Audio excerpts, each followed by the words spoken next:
My name's Katie, and I have vascular Ehlers-Danlos syndrome. I want you to know that if you were diagnosed with Ehlers-Danlos syndrome of any type without genetic testing, I think that you need to get a second opinion. I'm not a doctor, I'm somebody with vascular EDS, and I've spent the last 6.5 years talking to other people with it, as well as people with similar conditions like Ehlers-Danlos and Marfan syndrome. I know too many people who are misdiagnosed with hypermobile Ehlers-Danlos syndrome or another type of Ehlers-Danlos syndrome without genetic testing. It's important that you know that hypermobile Ehlers-Danlos syndrome is diagnosed after these conditions are ruled out. And the way to rule out these conditions is typically through a genetic test. So if you did not get a genetic test when you saw a doctor, I really think that you should get a second opinion.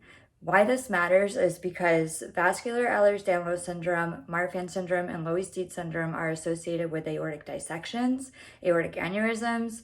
Vascular EDS in particular and Ehlers-Danlos are associated with aneurysms all over the body and pseudoaneurysms, which come from dissections. And if you're not diagnosed properly, it can cost you your life. I know too many people with vascular Ehlers-Danlos syndrome who were told that they had a different type when they did not have genetic testing and ended up in really bad medical situations or died because of that misdiagnosis. It's really, really important. I myself saw a geneticist in 2014 who thought I didn't meet the criteria for any type of Ehlers-Danlos syndrome, especially not the vascular type. A couple years later, my carotid artery dissection was missed because my doctors didn't know that I had vascular EDS. I spent the next 1.5 years suffering through continual neck pain that would recur without any reason.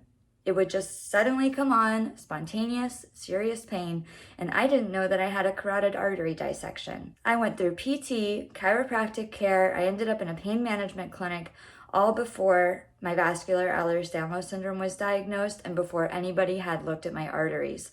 They had no clue that they should be looking at my arteries because they didn't know I had vascular Ehlers-Danlos syndrome. That first geneticist that I saw, I thought it was the best doctor's appointment of my life. That doctor spent like 3 hours with me going over my medical history and my family history and all of that before she ruled out Ehlers-Danlos syndrome without a genetic test. There are 13 types of Ehlers-Danlos syndrome, and they are all different from one another, and there is no reason why a genetic test should not be done. No reason.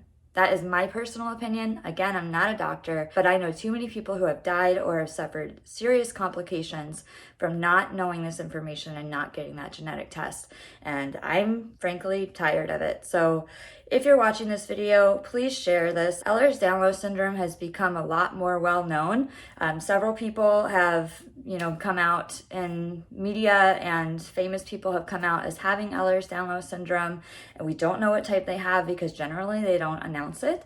But there are 13 different types, and these other types like vascular Ehlers-Danlos syndrome, classical Ehlers-Danlos syndrome, kyphoscoliotic Ehlers-Danlos syndrome, periodontal Ehlers-Danlos syndrome, like they all matter. There are seriously 13 types and they're not the same.